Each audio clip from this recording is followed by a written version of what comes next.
You are a high-performing leader and you've just been put in charge of one of the lowest performing teams in your company. Your task is to get them to become successful.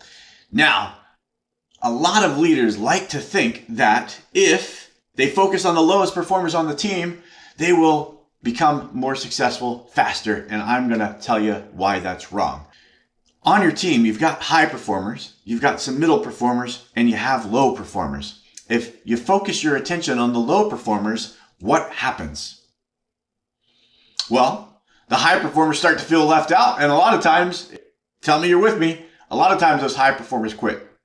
Stephen Covey told us inside of his book, 7 Habits of Highly Effective People, that you have a circle of concern. Inside of your circle of concern, if you zone in on your circle of influence, you begin to have more impact. What we find is when you focus on that area of influence, your influence begins to grow and you have more control over your circle of concern. Now, the opposite will also happen.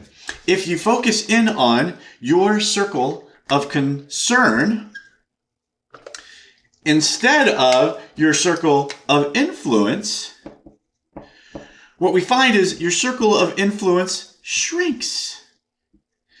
And as it gets smaller, your area of concern grows, but you have less control over that area of concern. So what should you do? Well, again, your concern is your whole team.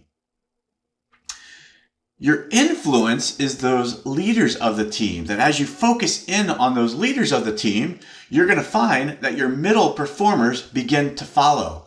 Now, you can't forget about your middle performers and you can't forget about your low performers. You still need to give them time, attention, and direction in order to be successful. And that's why we came up with the Take 5.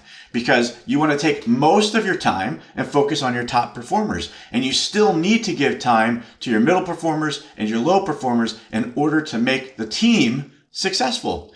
So we came up with a form that you could use to have a goal-setting conversation with your middle and low performers. Find out the priority that they should focus on for the week. Give them the help that they need and the direction that they need in order to move forward and accomplish your vision and their vision and be successful. Download the Take 5 ebook today.